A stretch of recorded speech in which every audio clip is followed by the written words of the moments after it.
Guess who's back in the house? Hello, everyone, and welcome back to the Art of the Spiel, the podcast where we recap PatORG Art of the Steel for our first post-season recap slash deep dive. I am season 22's first boot, Nico, and I will be one of your hosts today. And with me, or as always, well, she's always here. It's my season 22 alum. It's Sarah. How are you doing, Sarah? Hi, Nico. I'm very excited to be back. Yeah, we haven't talked season 24 in a little while. It had a crazy ending, and I'm very, very excited to get into everything with you and today's guest. Yes, so naturally, we do have a guest for you guys today, and it is none other than the winner of season 24, The Art of the Steal. It's Floyd. How are you doing, Floyd? I'm so happy to be here, just lazing around home in the short time that I have, but really excited to talk to you guys. Yeah, we really appreciate you making some time to us to speak to us. So let's get into it. So I was reading back, and this was your very first org. I know you talked about having the RPG community experience, but how did you end up in this wild world of orgs, and kind of what were your expectations coming into it?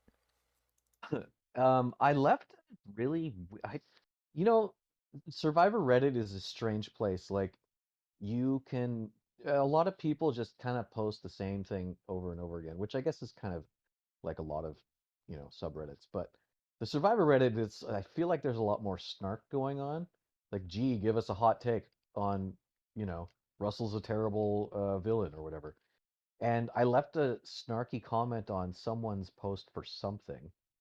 And then Pat messaged me and asked me if I wanted to be on an org. And I was like, I don't know what you're talking about, but sure. And I, as mentioned, I have some understanding of Discord, but I use it, or I've used it primarily as an RPG thing. So I'll give you some context, and I know you guys are gonna, whoever's listening to this is gonna look at it weird. Um, the RPG thing that I've done is kind of odd in that if you've ever heard of LiveJournal or Insane Journal, it's you are playing a character who updates their journal, and so you're updating the journal in the guise of that character.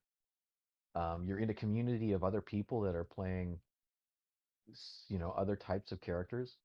In my world, I was playing a celebrity, so I'm in a celebrity RPG thing, and I've been the two people that I've been the longest was Dave Grohl and Jason Bateman. Now you understand my emoji. We got some Floyd lore there. I love it. So So go ahead. yeah, it's you update your journal as if you're Jason. If I update it as if I'm Jason Bateman, so I would talk about like his work or a project he's in, or in this world you can decide if he's in like a specific relationship with his wife because he's married. But in mine, it was they were separated, so he could date other celebrities in the community. Weird, right? I think it's kind of cool. It's I love it. it's strange to step out of yourself and into that world, especially if you're trying to sound similar to what that person would be like. You have to find his voice so that when you're talking to someone, they feel like it's really him in a way. So that's sort of my whole feeling of Discord. It has nothing to do with like, I know we'll get into how terrible I was at challenges, but it has nothing to do with all of the stuff you have to do to get things going there. That was it. And then I came into this and I was like, what the hell did I step into? I don't know if I'm ready for this. What was actually crazy to me upon reviewing things back, when we talked about your emoji being Jason Bateman, but it seems like you had two choices at the time, and Jason Bateman actually seemed to be the second on the IMGA link that you used. But because the preview came up with it, it seems like there we went. So it seems quite wild to me that this has become such like a core part of what became a bit of like your brand in a sense, when it could have just as easily been. Am I right in thinking that was Paul McCartney? Yeah, it's the cover of Paul McCartney's album called Two. He had this sort of weird electronic thing that he did in the late 70s, and it's sort of a quirky. album that I really love because of how weird it is. It's not Paul McCartney at all, and that's his face on it. So I figured that would just be kind of my default face for most of the org anyway, which is kind of confusion. But here we are with Jason Bateman, and I'm okay with that. I love that. Okay, so you agree to do this crazy thing called an org. You show up here and you find out kind of right away. It's a pretty large season. There's a 22-person cast season. There's this auction twist that is introduced right away as you guys are sort of getting your bearings here. So, what were your first impressions as you were thrown into this mix where you have to communicate with 10 other people, or yeah, 10 other people on your tribe and learn about this twist and all the dynamics that are happening?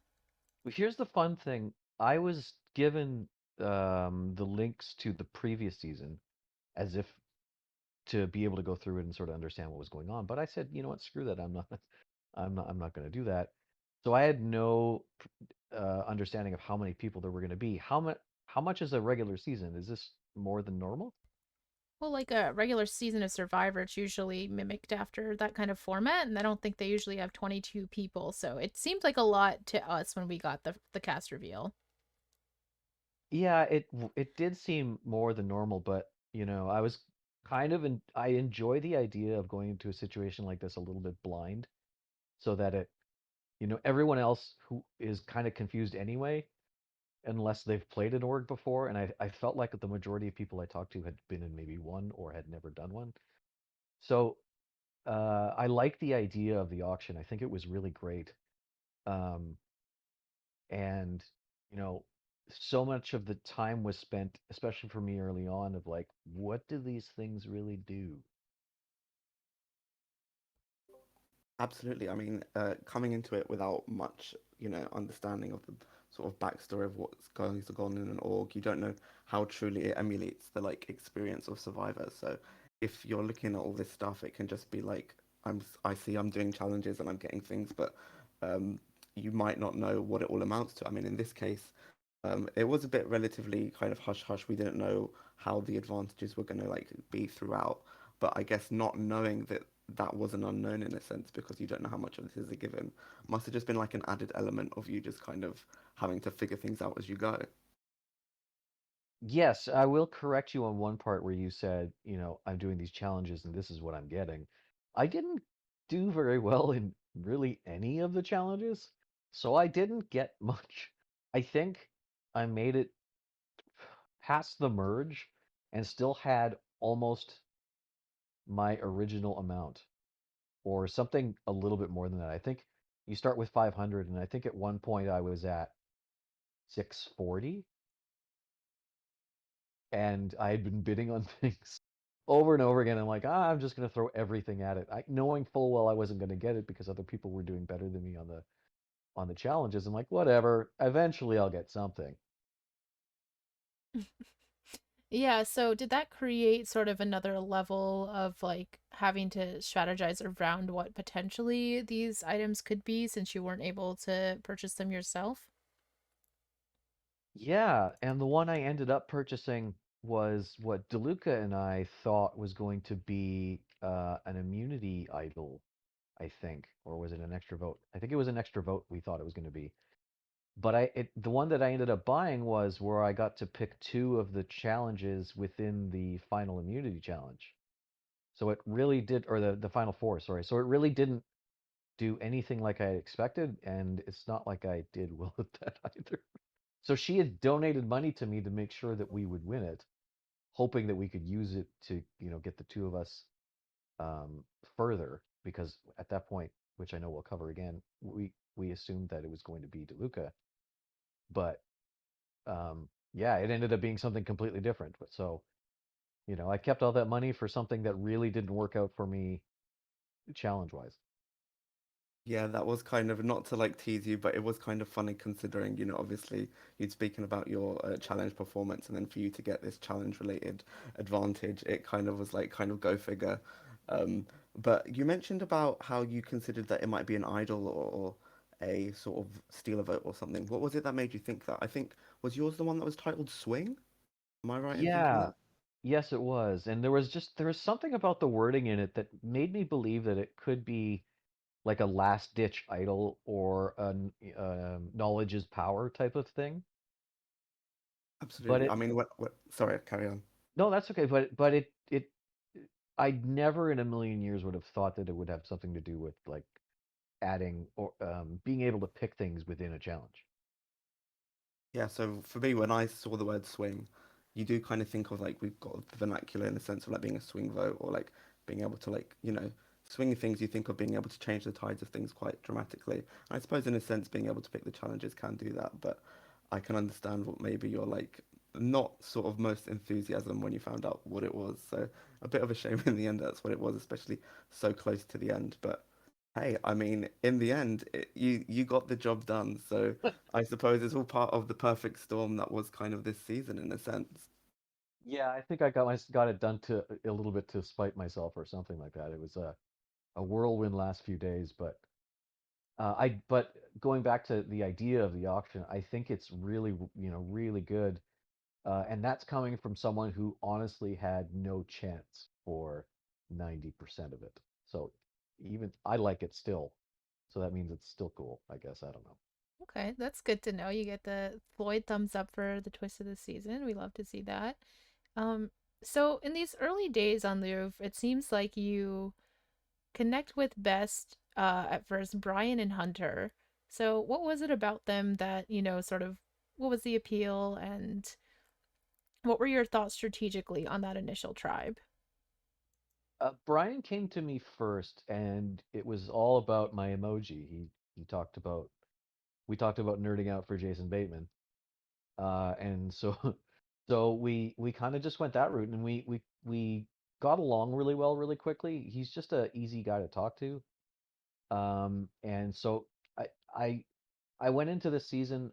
I think I said in my uh, preseason interview that I was going to be kind of like a calming presence or I wish I had said a cool uncle because I kind of wanted to come into this as a cool uncle, not really knowing that I'd be, one of the oldest players ever. Um, so I came into it just wanting to build good relationships, and I'm pretty good at that for the most part. And it's about finding what people are interested in and kind of managing their quirks and stuff. And Brian seemed like a pretty easy guy to talk to, and Hunter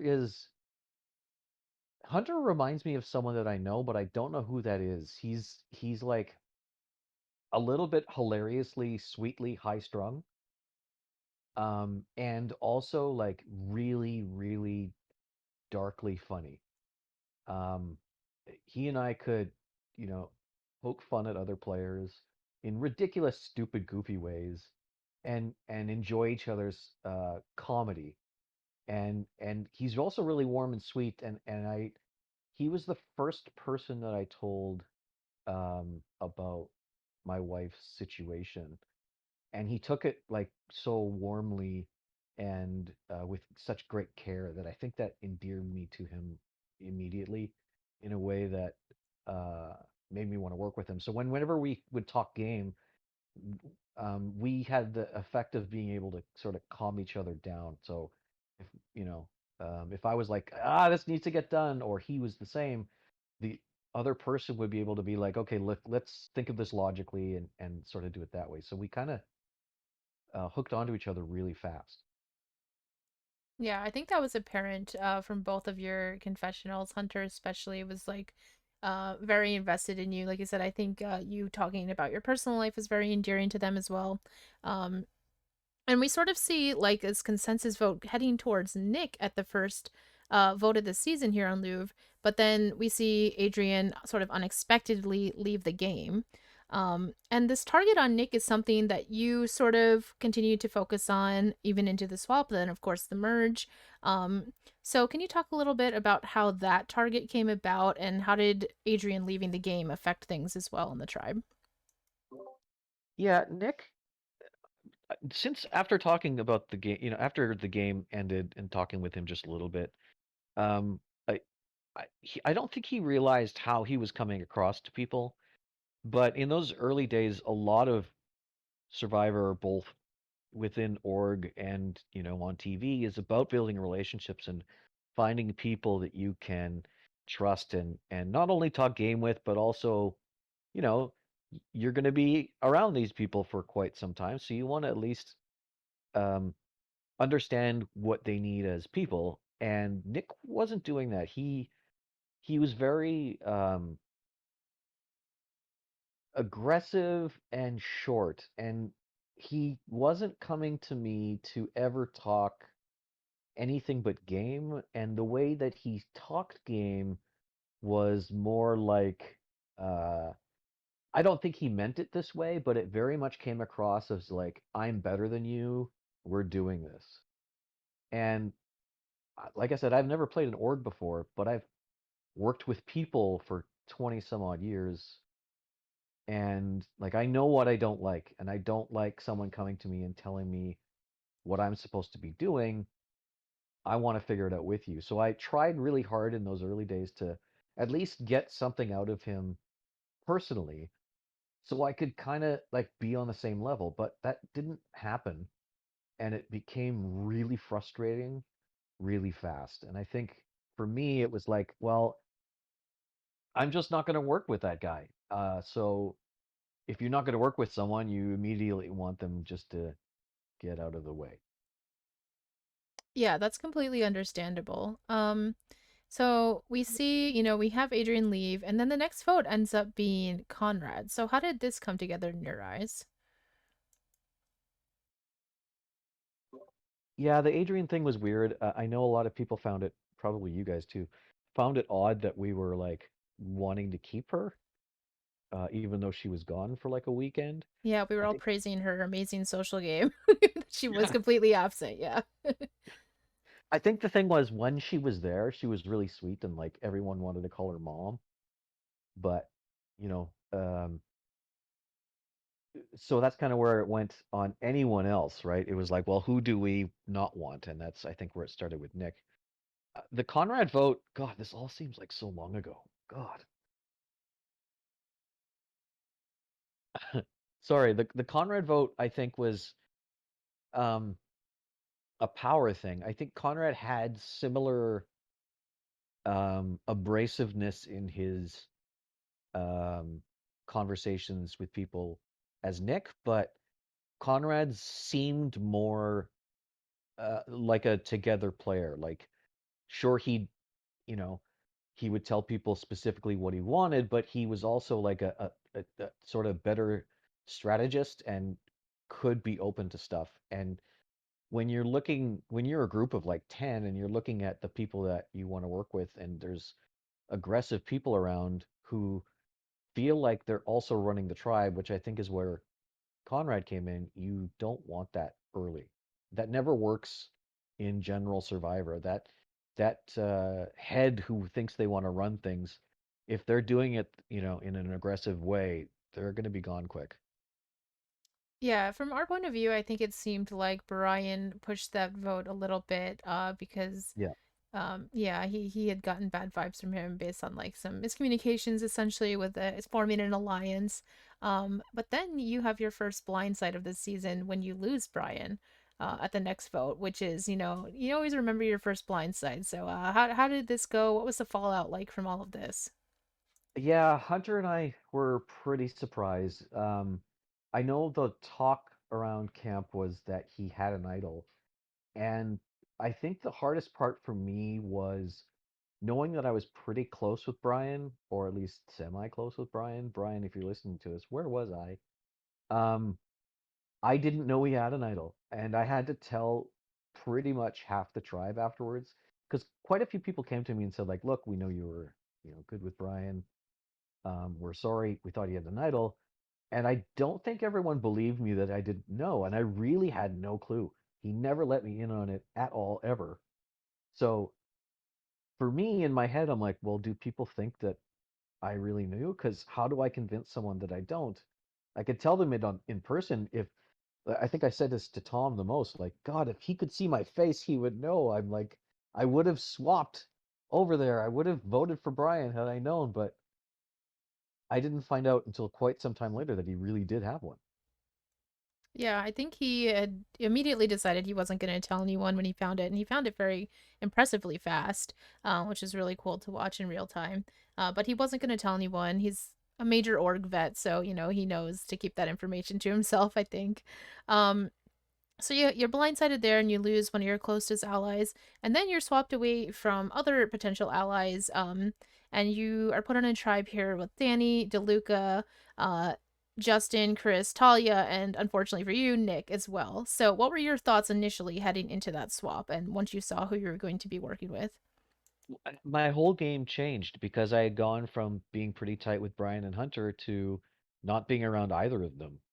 And, you know, the weird thing about this game is when you talk to someone like pretty much every day when you're playing game, the moment you're away from them, it's like, oh my God, what am I going to do to fill that time? And that's where Hunter was for me. It was like we weren't just talking game, we were talking personal lives, where we both were and all that other stuff as you do when you're with someone tight.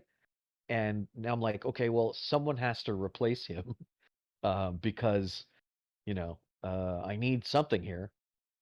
And for a reference point, at this point in the game, um, just to throw this at you guys, I think personally, I may have gone through the most than a lot of other people who have played this. At this time of the game, I found out that the job that I was currently working was shutting down at the end of June. Um, the company that I was working for, sort of like a third party company, and the head company wanted all of their people back, but they didn't want me. They didn't want any of the management. So I, at this point, was starting to look for new jobs and sort of managing that personally while also doing this.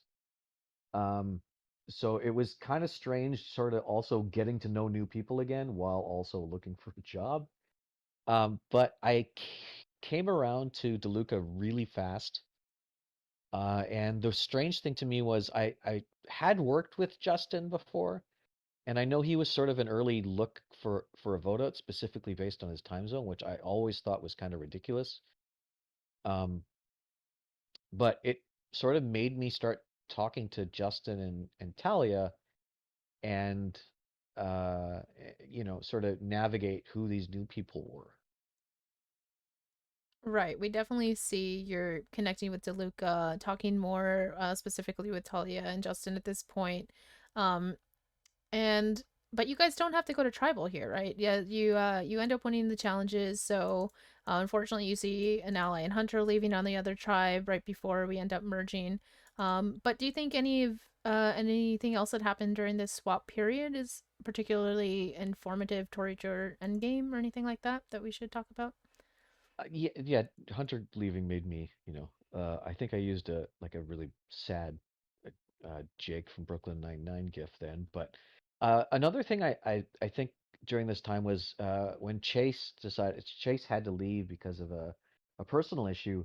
And I know Chase and Danny were talking quite a bit. I wanted to sort of build a relationship with Danny because I knew right away, just based on how everyone was talking, that Danny seemed to be on the bottom of, or, was the most affected by the swap on our side.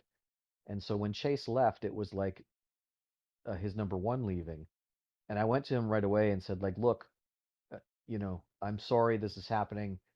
I wish there was something I could do. I really wanted to show him that even though I really don't know him, that we don't have to talk game, but we can talk personal stuff. And he and I had a lot of really good conversations around this time, and just uh, like not so much game, but like just deep personal stuff that I'm very open to. And I think that sort of endeared him to me a bit. I didn't sort of endear him to me in a game in a way where we played a lot of game with each other, but I think I was able to show him that I'm, not closed off to potentially working with him down the line.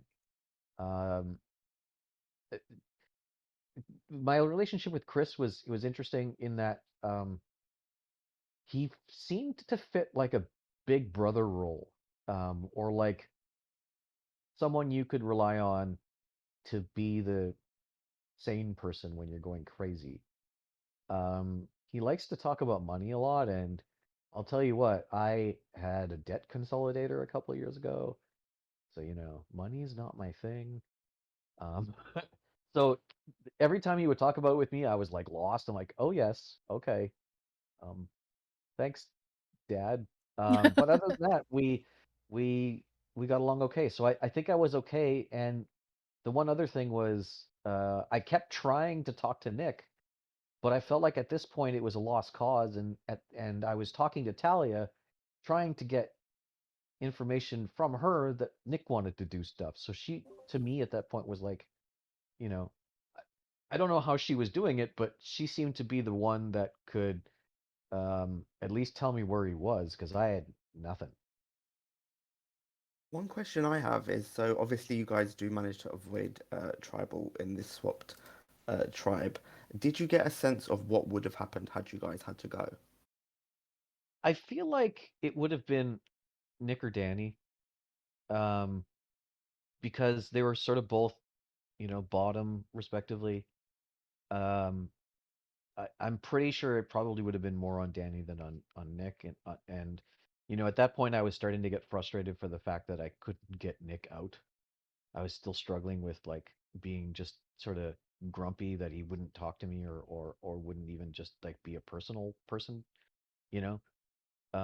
But I think it would have been one of the two of them. And the longer we went without tribal, I think we sort of turned into what I've read original Guggenheim was, which is like you build relationships, but within those relationships, there's always stuff that annoy you, and you can't vote those annoyances out, which makes things a lot more difficult, right? So I think that didn't do us any favors, honestly. Hmm. This is also the point of the game where you meet DeLuca for the first time. And from a spec perspective, it's interesting because I feel like on the original Tribes, she was sort of identified as the major social player who everybody was working with, and you sort of were on the other tribe. So seeing you guys come together and connect, and eventually, as we know how the season turns out, you go to the end together. So how talk a little bit about that relationship and how it's set up for this sort of deep run that you guys end up having together. We connected musically first. We connected. Like I know she um, kind of gets a lot of flack for like whether her game was really personal or not. If she was using emotion as a way to move herself forward. But with me, we connected sort of really well, really fast, and talked about being musicians and singing and I talked a lot about my wife who has multiple sclerosis and sort of where we were at with that. She talked about her adorable baby and it was just sort of day-to-day stuff. I felt like I immediately made a friend. Out of every other person that I've spoken to other than Hunter, I feel like I immediately made like a good friend right away. Sometimes you just know when you click with someone, and with her it was like, holy crap, like I want to hang out with this person all the time. And so it wasn't so much a game as like when you really click with someone, you can feel it, right? You don't need to tell them everything. You just know that you're going to be there with them and I felt like I could she was like I said before, outside of Hunter, she was the first person I think I could trust completely. Yeah, I think that can be really important in this game. I mean, some people are happy to play just kind of very strategically, and they will separate the personal from, the strategic. But obviously, you kind of go on, we see throughout the season, like, you felt that sort of, at times, inability to maybe vote her out where maybe you thought it might have made sense to, but on like that personal level, you just felt like you couldn't. So I guess for you, do you feel like that sort of personal element of the game is like a motivating factor for you? Or do you feel like you are one of those people that kind of separate things and appreciate the friendly stuff, but doesn't necessarily take it into account? Yeah, with with DeLuca it was different in that you know uh, I connected with her so fast more than anyone else that I felt like I knew it could potentially at some point get somewhere where I would have to vote her out, but she would be the most difficult one because you build that relationship so fast. And I think Danny came to me at some point, maybe early, and said, "Okay, look, on the other side, this is where DeLuca was, and this is where Chris was. So please be careful." for these specific reasons. And I took that to heart. And in the back of my head, I was always like, okay, if this needs to happen, and I need to go with Danny and Nick and Talia to vote these people out, if we have to before the merge, I think I can do it. But it never came to be. And by the time we got to a point where the merge happens, I'm already in deep with Chris and DeLuca, and it's like I pretty much I've got Talia and Nick on the other side, and Justin I'm talking to quite a bit, and he and I get relatively as close as we ever got. Um, but I'm like 80% swapped over to the Chris DeLuca side by now. Did you perceive Chris and DeLuca as a pair at that point, like a very strong duo? Yes and no. I could tell that they were working together and close, but I didn't know how much. Like I didn't really talk to either of them about the other person so much as wanting to use that time to get to know them separately. Okay, understandable. So we merge here. Um, and the Nick vote finally comes together for you after 3 attempts now, I think it is, that you've had his name down on a parchment. Um, so how did that feel, first of all? And secondly, how are you starting to envision how you would have to play this individual stage of the game now? You know a lot more people, so where were your priorities in terms of who you wanted to work with and who you wanted to target? Yeah, I think I used a Happy Carlton gif in my confessional when I voted Nick out. It felt good. I didn't want it to feel really good, but it was like, okay, now, people can potentially see me as someone who can make the right decisions. I'm not taking 100%, like, I'm not going to say I was the reason why that happened, but I certainly was pushing for it as soon as we got over there, just to get it out of the way, in a way, because it was sort of like a burden to me for a long time. I was just so frustrated with not talking to him. I think there was a period from the swap to the merge, I didn't talk to him at all, except maybe let me try and get this right. Was that when the swap was during the time when we all had to do the amusement ride thing, right? Right. Yeah, so that was the only time we talked when he told me what ride he was going on. Other Wow, than that, that's honestly impressive. yeah, other than that, it was like you easily forgettable that he was even there. Mm-hmm. Um, so knocking out that number was easy, and then it becomes like um, trying to see if the people that were in the other tribe are still with us. At this point, the Louvres are outnumbered. Was it 8-5, 9-5? I think it was 8 to 5, right? 13? Yeah, And sounds right. we were just wondering, like, you know, there were three of us on New Louvre and two on the others, and I'm like, are we going to be able to work together? And I don't think that ever 100% came to be. It was never, the lines were already drawn by the time we came back. Where I don't think there would have ever been a moment where Louvre would have come back and completely ran through Guggenheim together as a unit. It just didn't feel like it was ever going to happen. So that at that point, it's like, okay, well, who on Guggenheim can I make this work with? Mm-hmm. Yeah, so the next couple votes we have Danny voted out. Then we have this situation where you first submit a vote for Gabriel and then end up voting for Chris. So can you kind of talk us through? There's a lot going on during this time frame. We have, the live tribal and everything going on. So how are you feeling as all this is going down? Oh boy, yeah, that was some fun stuff. Hey, that was like the probably as spectators, that was some of the higher, um, most that was the more stressful in-game stuff. Yes, Um, lots of spec traffic during these couple of votes.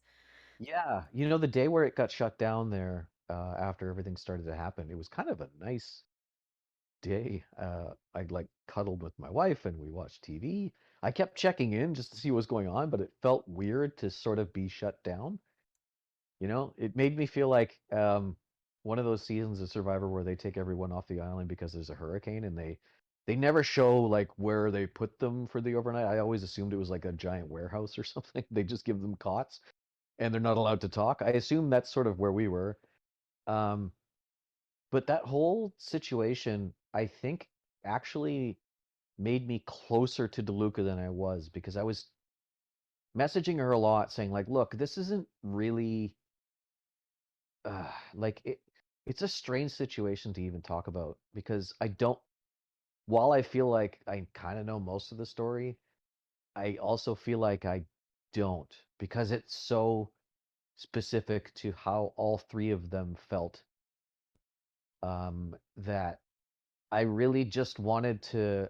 I talked to Danny quite a bit and said like, look, I know you're struggling a lot, but like you can bring it back from here. Like it's it's.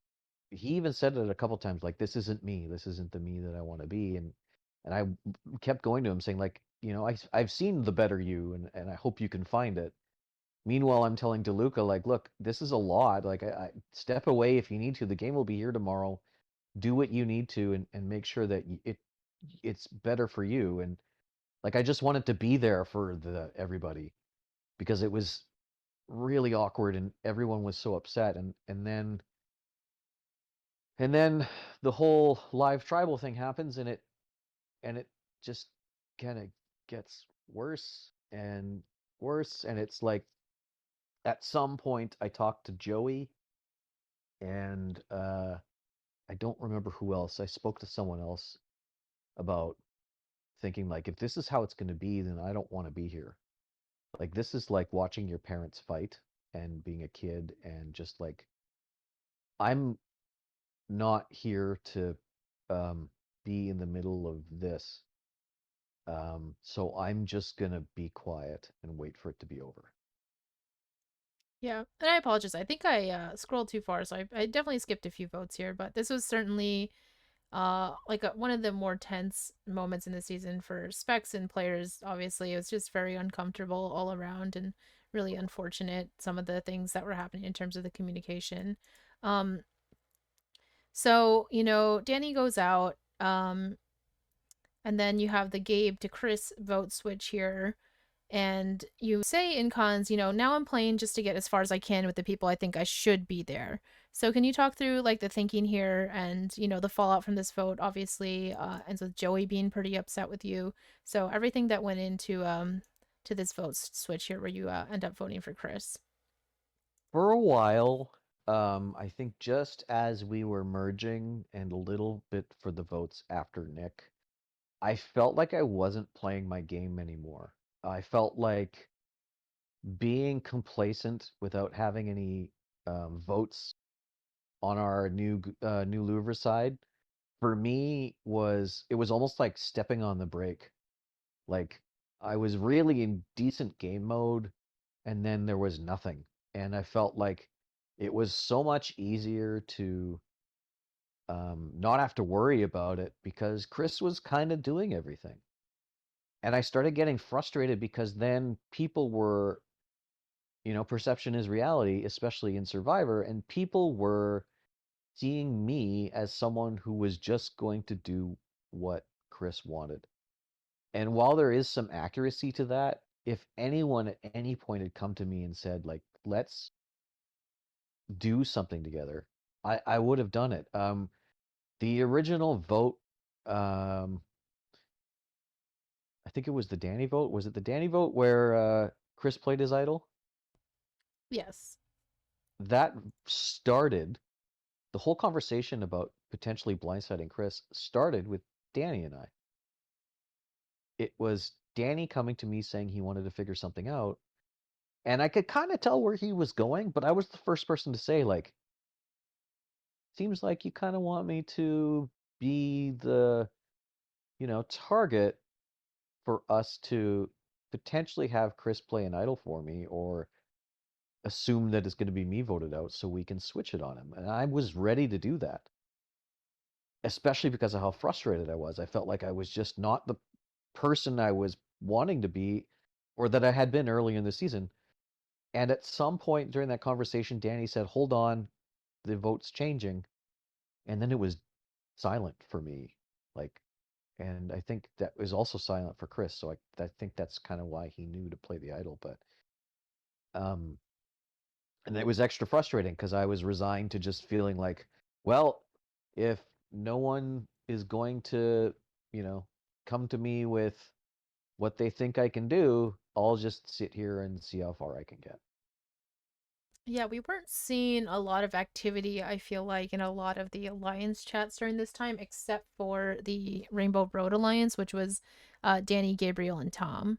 Um, It's an adorable name. yeah, very cute. And so we were kind of seeing things from that perspective, but when Chris started saying, he's not seeing anything, nobody's talking to him, and we sort of lead up to him playing the idol, it was very interesting. So it's cool to hear your insight too, that was a similar perspective you shared.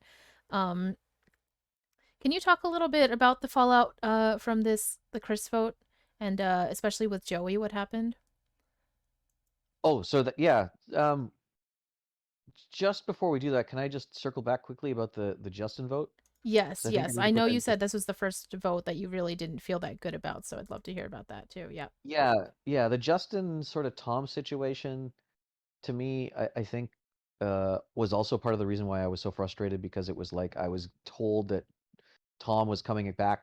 Tom was coming for me, and I'm being told now that that wasn't what was happening. But if that wasn't, then Chris is a great seller. But I was being told that Tom was coming to me, coming after me, and it was either between Justin and myself. And at that point, I had built a good relationship with Justin, and I felt like he was telling me, like, you know what, it's it's it's on you. You get to decide whether it's me or whoever else the second play. I think it was Gabe. And I felt like I was in such a corner that I had to vote Justin, which ended up being the majority vote.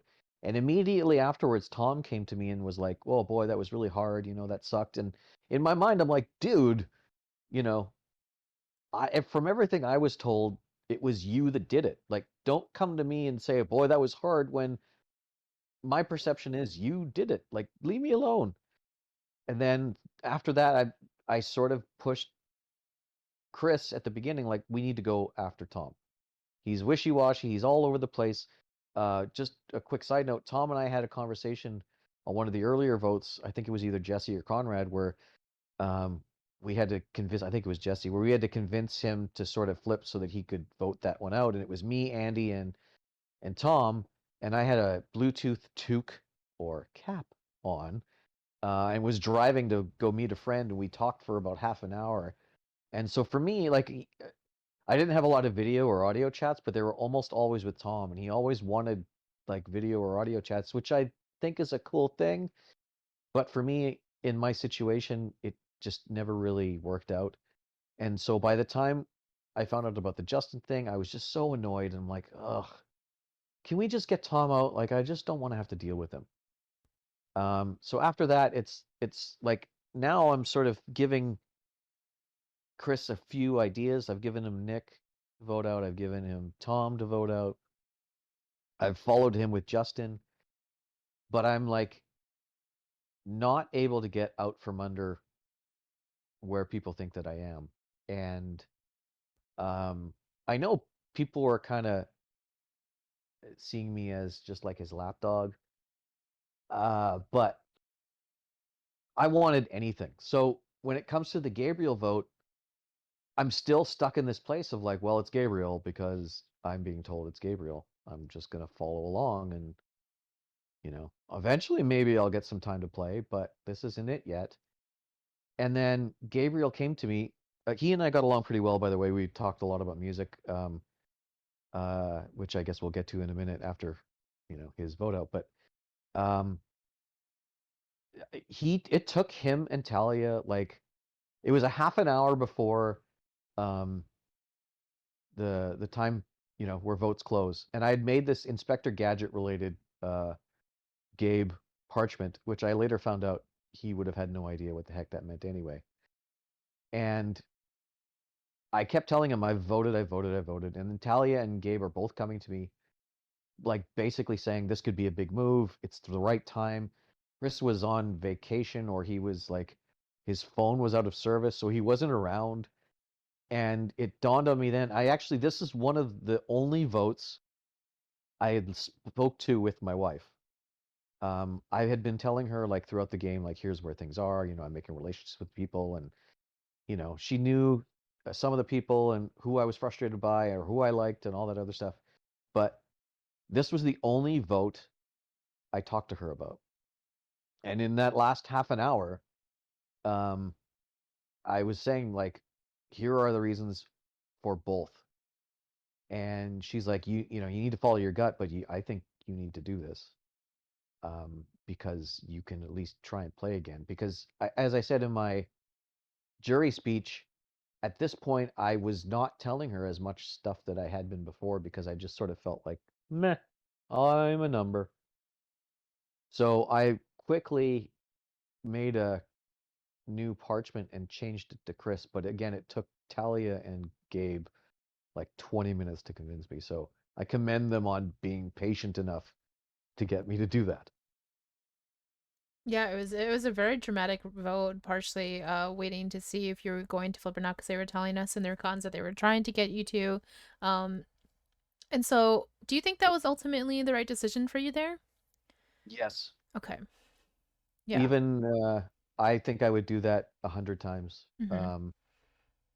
There's, even voting Gabe out next. And I know in Chris's confessionals, he was confused as to why we got him out first before Gabe, because Gabe's a bigger threat. But I don't think he saw what that move meant for me, that it meant for me that I felt like I could regain control of the stuff that I wanted to do. Yeah, absolutely. And I think we see that for you there. So yeah, then the gay vote comes next, and you're sort of here and you say, I'm at a crossroads. How do I get Katie and Talia to the end with me while dodging Cody and DeLuca? And Yeah. DeLuca had proposed you go to the end with her and Cody, but that's not the road you want to take at this point. So why were you thinking that, and what did you think that path would look like? Well, just to throw this in there, at this point, like I hadn't really spoken to Katie much at all. But on the eve of the Chris vote, I sent her a couple of messages or just gifs of like being nervous and stuff. And then we really started getting to talking.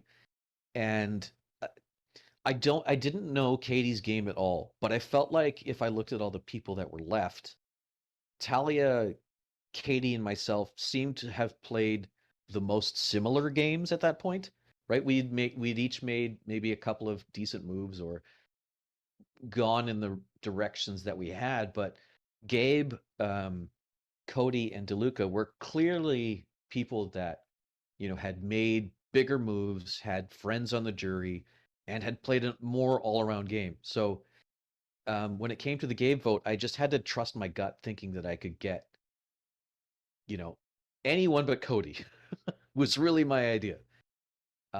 Talia and Katie would be great, but anyone but Cody.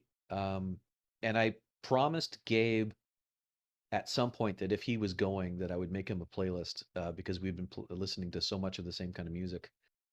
And I did. Like, he got voted out, and I'm like, you know what? I'm going to make him a playlist now, just so I could remember to do it for later. And at this point, I'm still talking to DeLuca, and I'm still feeling like she's my number one. And I'm kind of at this point also going like, if I can get to the end, I want her there because she's played the best game. And if I can't win, I feel like she would be a good representative for the season, especially with all the stuff that she's gone through.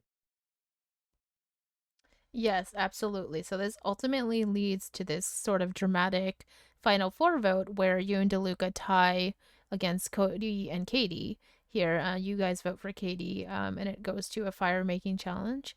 So obviously, your intention was for DeLuca to win and come to the final three with you. So at this point, you're saying you want DeLuca at the end. What did you think that was going to look like for you? Did you see yourself potentially earning jury votes, or were you solely focused on getting the two of you to the end so she would have the best shot to win? Oh, just before that, I just wanted to say one thing about Talia. Our relationship was my favorite relationship of the whole season. I made a great friend with DeLuca. I made a great friend out of Hunter, but the fact that Talia and I could be kind of angry with each other at multiple points in the game. Uh-huh. In our confessionals, I think I actually said that I wanted her out first in one of my first confessionals. I'm like, this girl's kind of weird. I don't like her.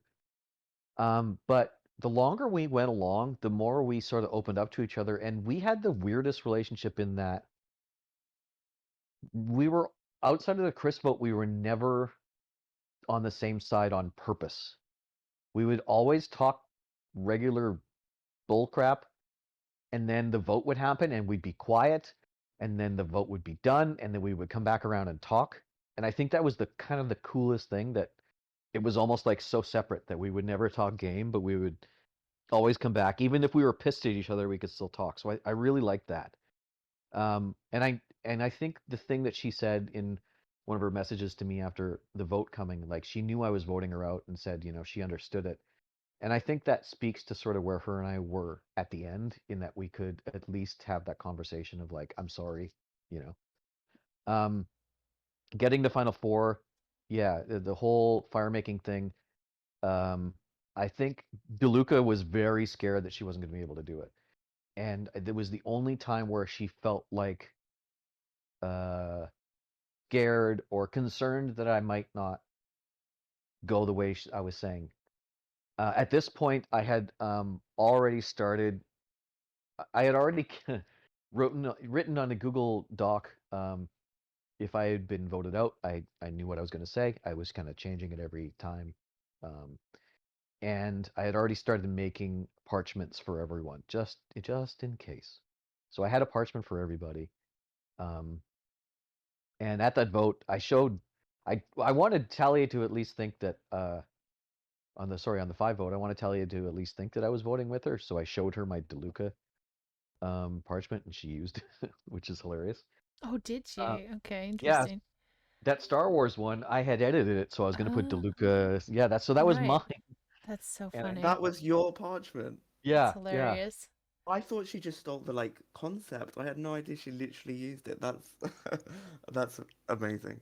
Yeah, so when she says sorry Floyd, I don't know if you look at it, the word Luke is edited out. It's because I photoshopped the word Luke out, and I was going to try and find a font to put DeLuca there as close as I could, Hmm. so it looked exactly like the card.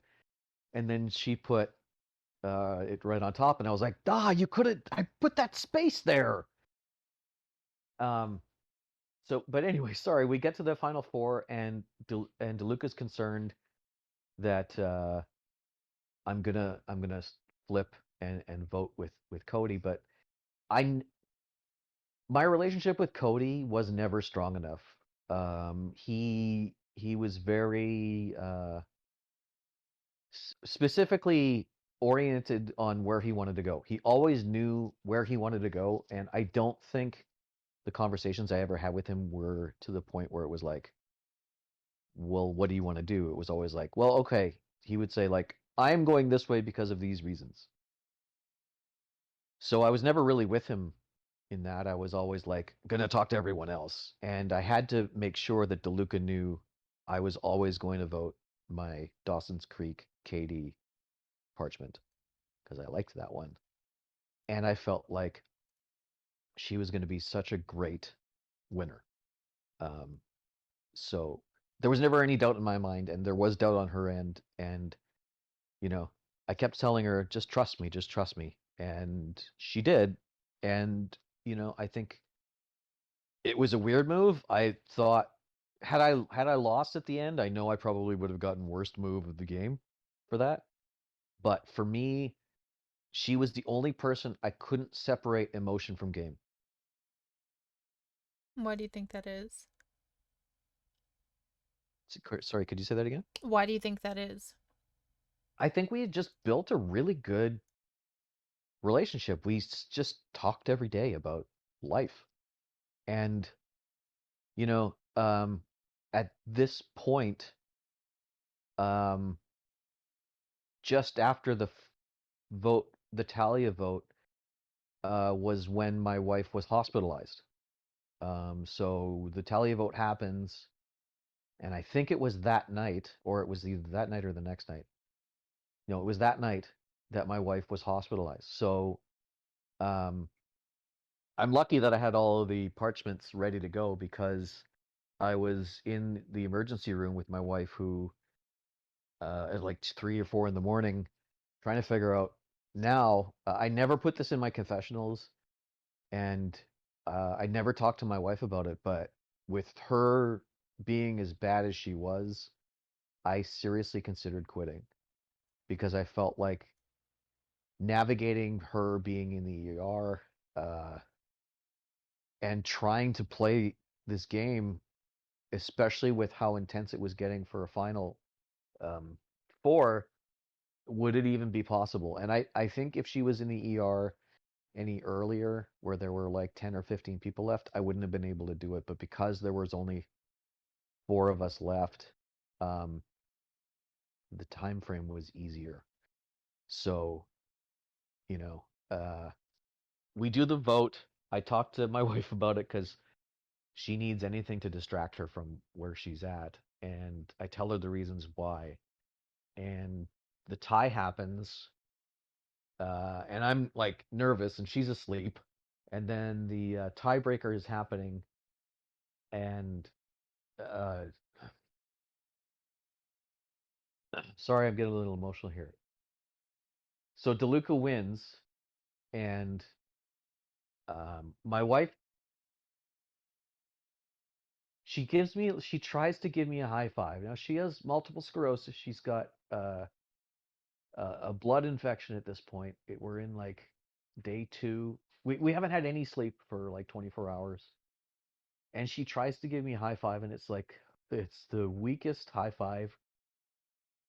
But that moment, um, knowing that I had made the final 3, and with the person that I really wanted to be there, um, and my wife was happy as happy as I was like, was worth it. I don't care if I had lost. I don't care if I had made the worst move of the game. I had made the best move emotionally. Sorry, I just need a moment. Please ask me a Of question, and course. I'll Yeah. get better. Well, I don't think anyone, any spectators, any players, anyone on production would have blamed you for leaving the game while all this is happening. It's a tremendous ask to have anyone go through something like that and play a silly Discord Survivor game at the same time. Um, but you did it, in a really admirable way. And throughout the season, we had been following, we love hearing the stories about how your wife was invested as well. Um, and so for it to culminate like that when you find out you're going to the finale is really, really amazing and touching moment. So thank you for sharing that with us along the way.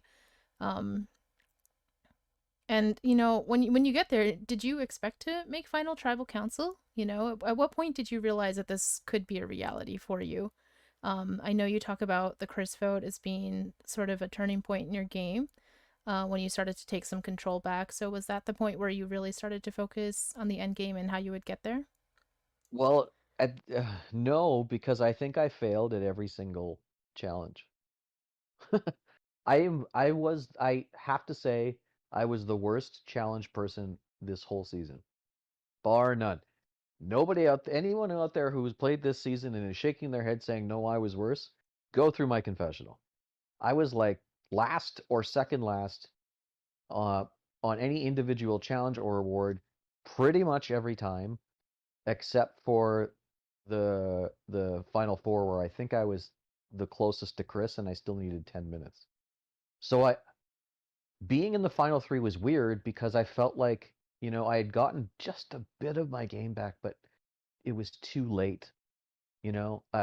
Because I was still sort of stuck in this I was resigned to lose situation, and because of what was going on with my personal life, now my wife's in ER, and I'm on my second week at my new job and still in training.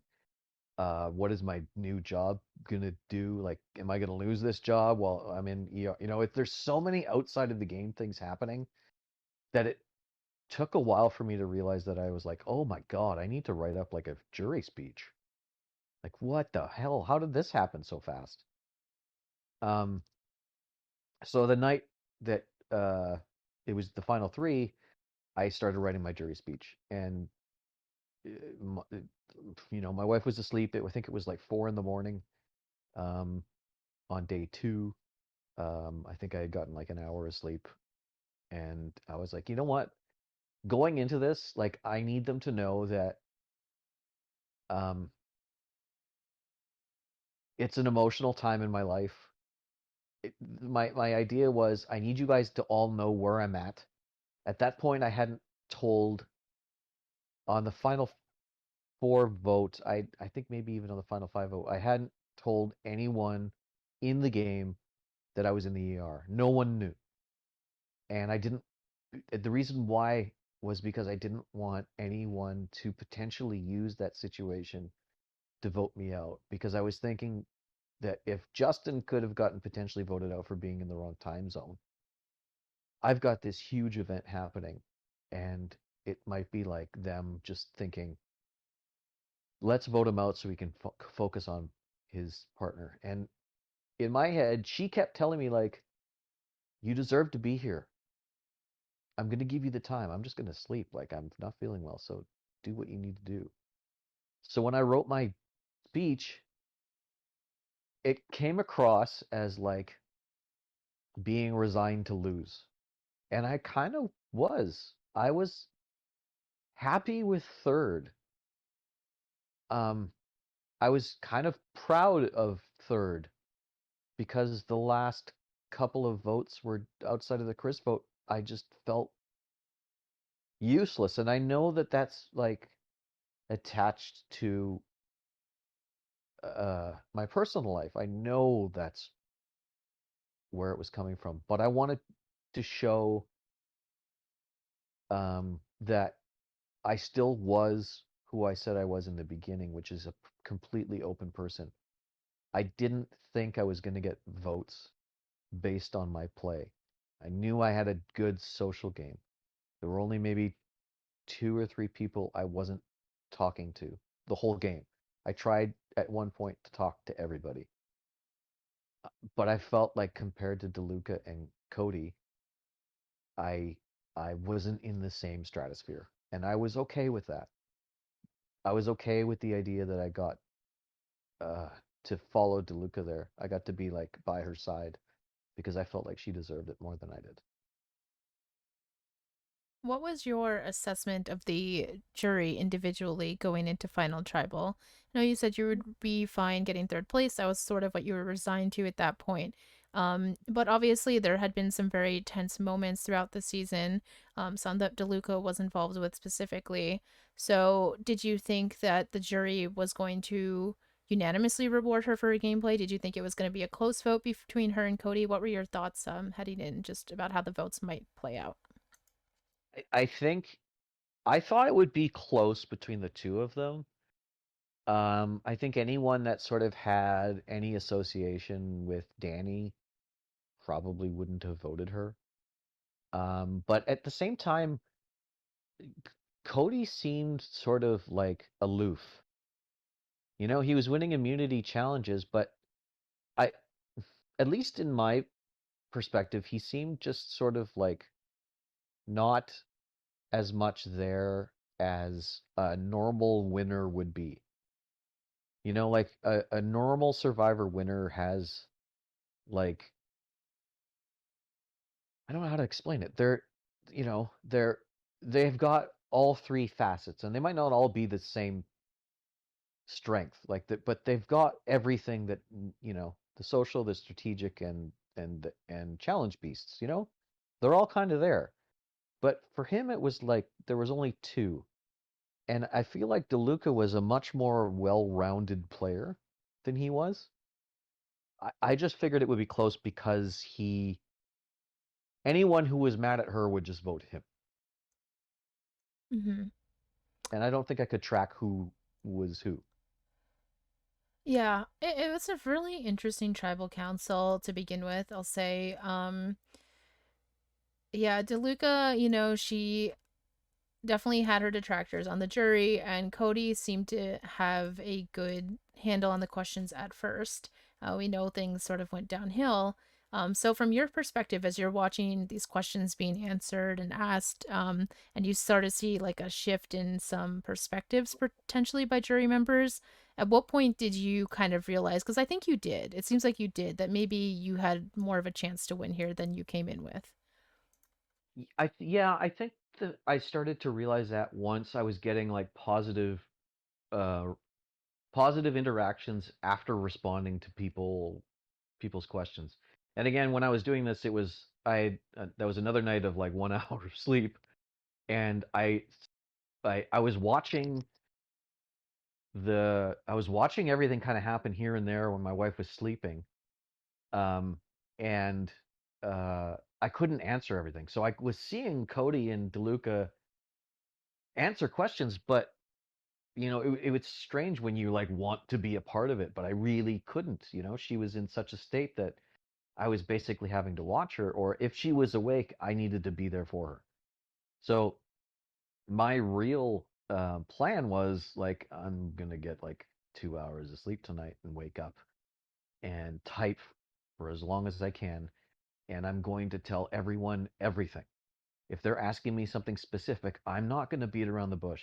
I'm going to be the person that I am and tell them in the best way, because I think that's the only way that I could potentially have to win this. Like I told my wife I read her my speech, and she's like, you might get some people who feel sorry for you, and you can use that emotion, right?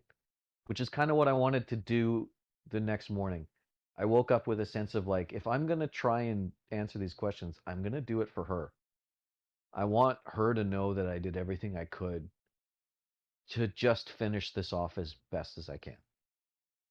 So I tried really hard to answer everyone as truthfully as possible. I didn't let anything go.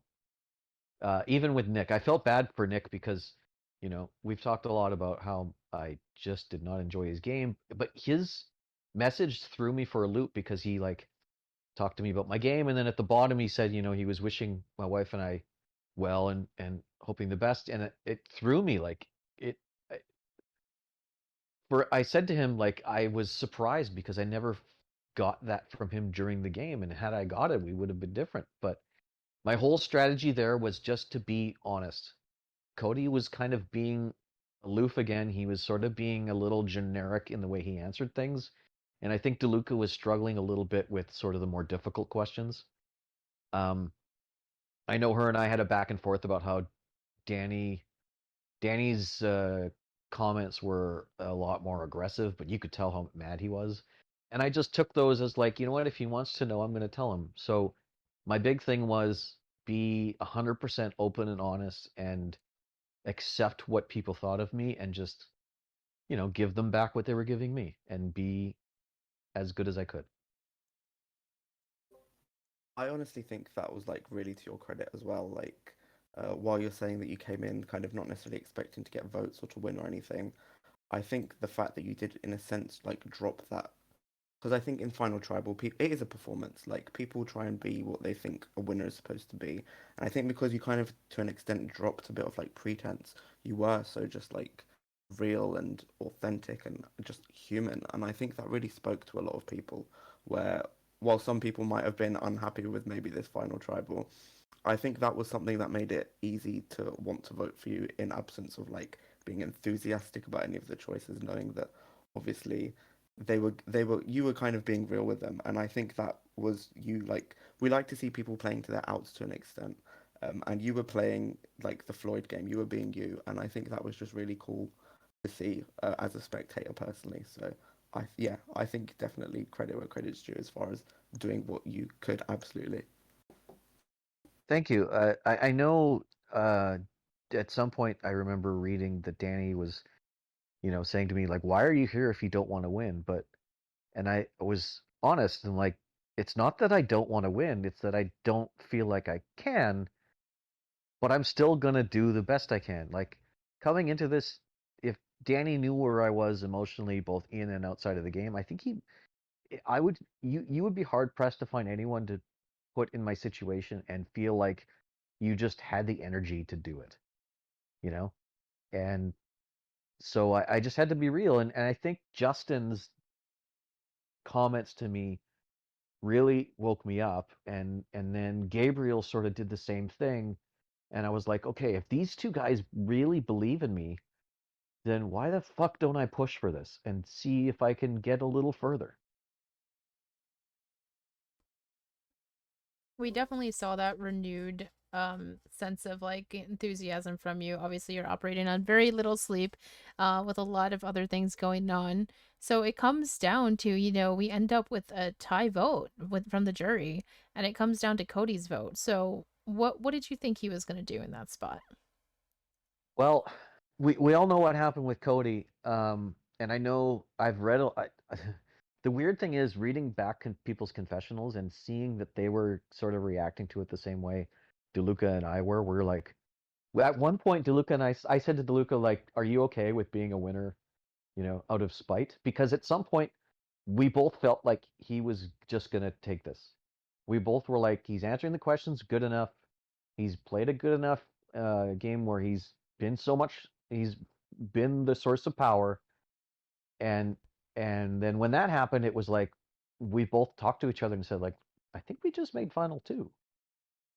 I don't want to get into what he talked about. I know it's a dicey subject, and I agree with the majority.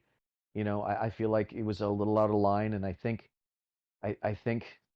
to keep it simple, I think Talia was perfect in that situation, and I think um, she echoed the sentiments of everyone within the game. I don't know. I'm assuming through most of the specs as well. But uh, Mike in season 42 of Survivor had a hard time at the end realizing what everyone saw him as. He had a really difficult time um, putting that together, and by the end of it, he figured it out, but it was already too late. Cody had that same problem. I don't think he realized how big of an issue this is. It's not black and white. It's not as simple as he expected it to be. And while he believed what he believed, he he couldn't come to terms with what everyone else was believing on their side. He couldn't come to terms with thinking that other people's uh, idea of the situation was a lot stronger, and he didn't know how to navigate it, and he kind of shot himself in the foot pretty bad. um, and then all of a sudden we've got ourselves what we believe is a final two. DeLuca and I were like, we were both emotional, like I was uh, I just couldn't believe that my stock had risen from basically being resigned to third, and being okay with it, to potentially winning.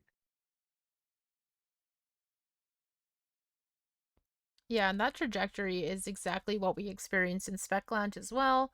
Like, he was doing well. Potentially, Cody is going to take this, and then he says something that, is off putting to the jurors and obviously you, the other players, and the spectators as well.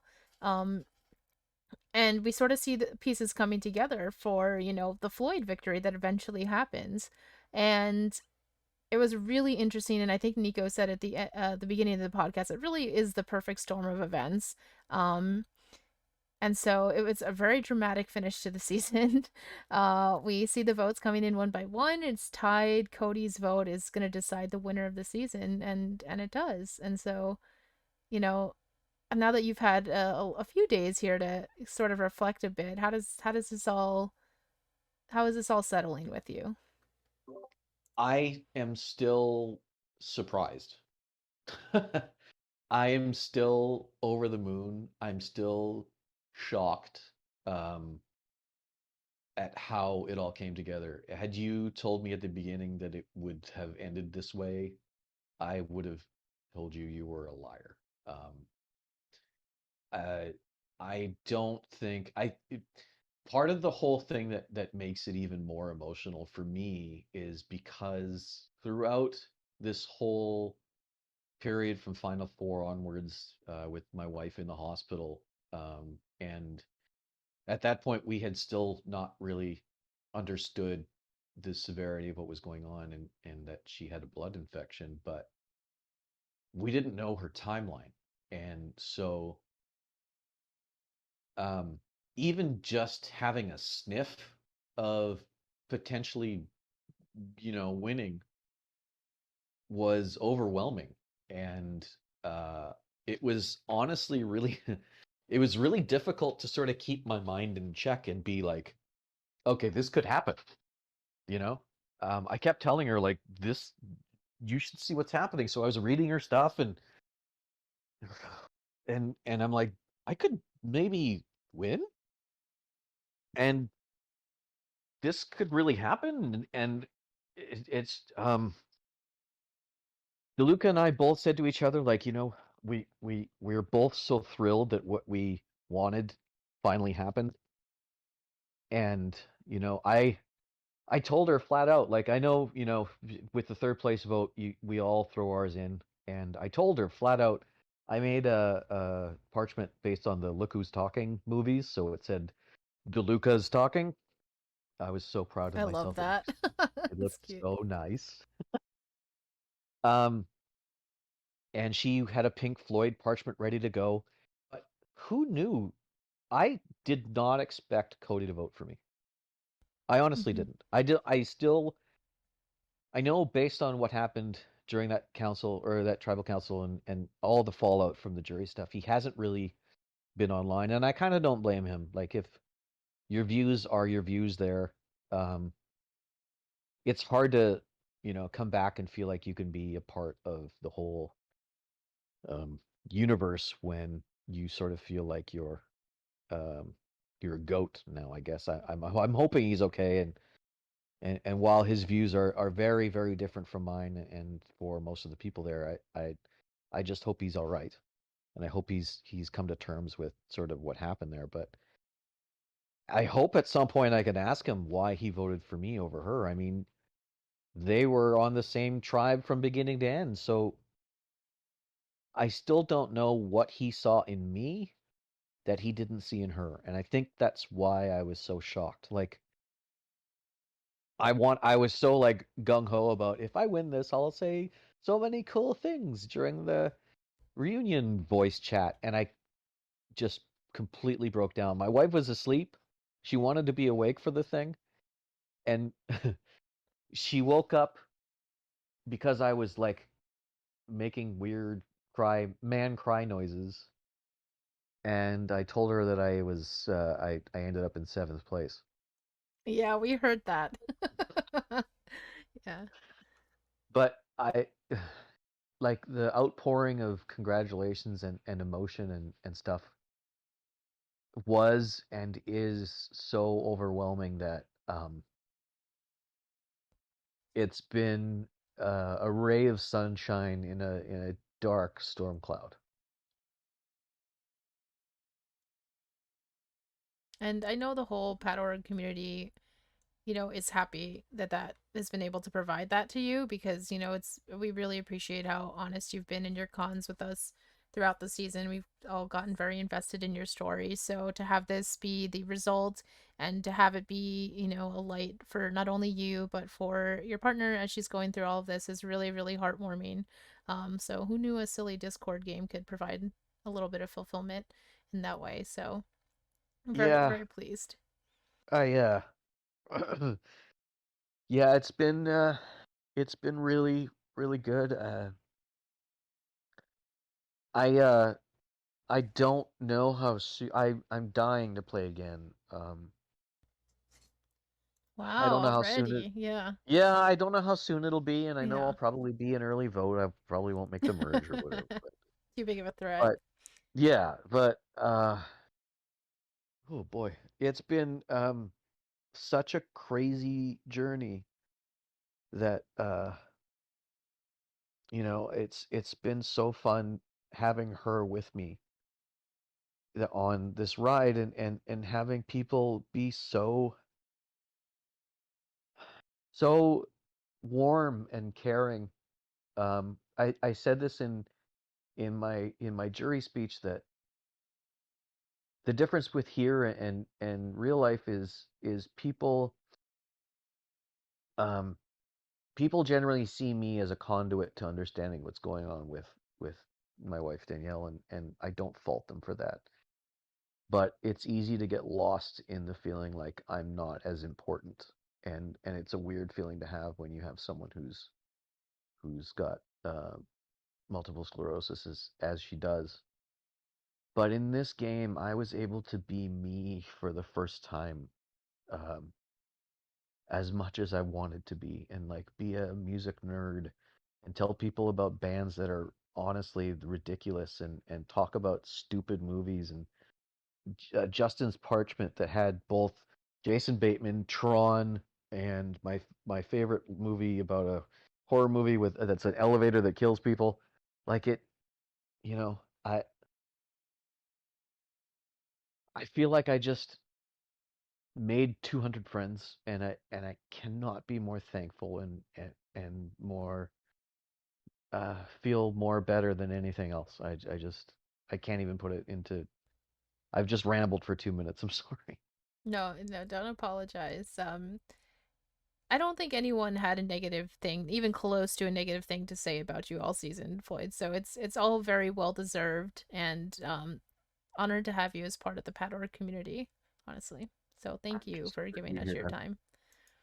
You're not going to get rid of me now. I'm going to be around for a long time. So Yeah, I just want to echo those sentiments.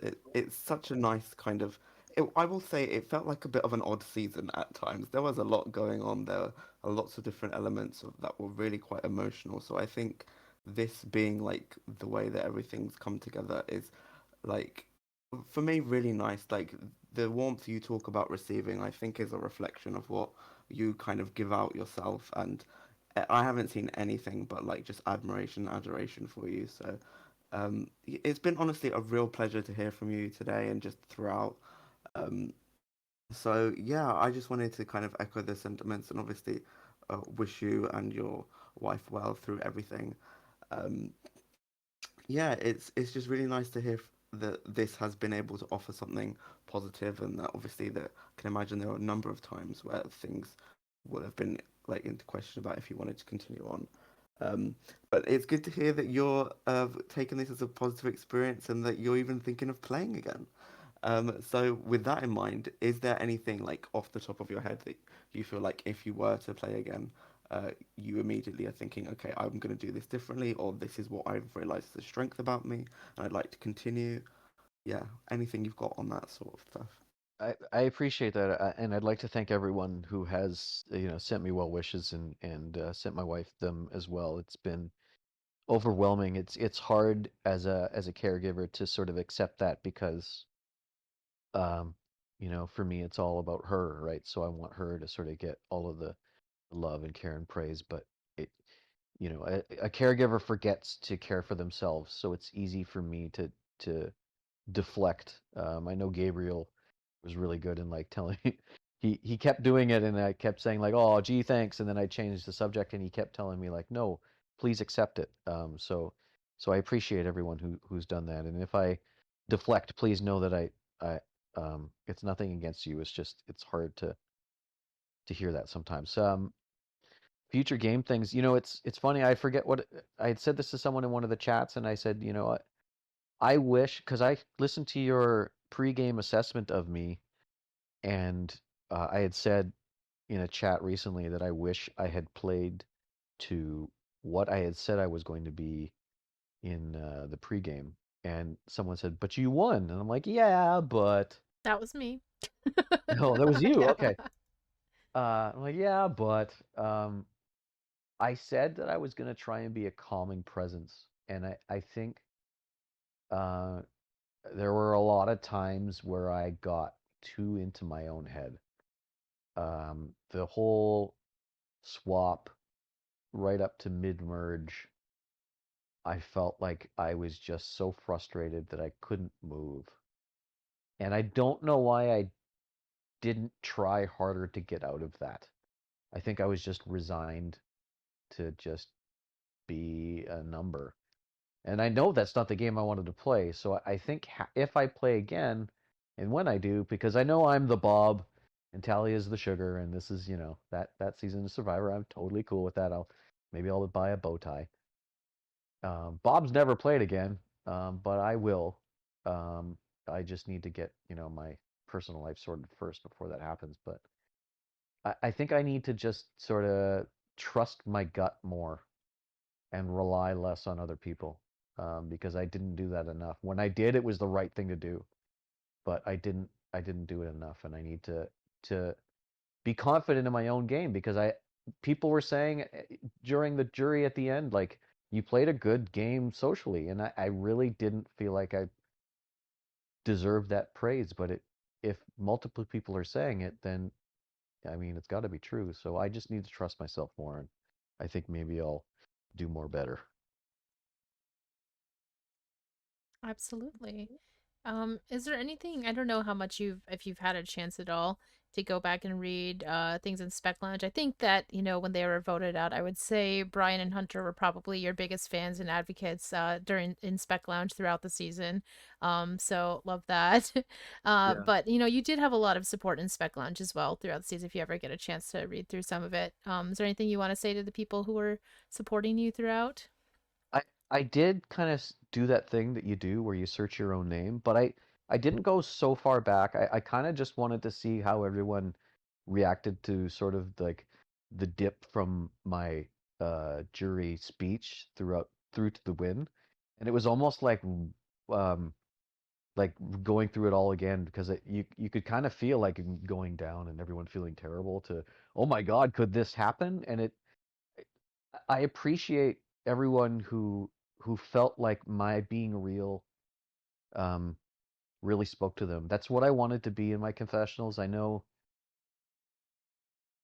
with my situation it can be a lot, um, but it meant so much to me that people respected it and were open to it, and it made them feel like they could root for me.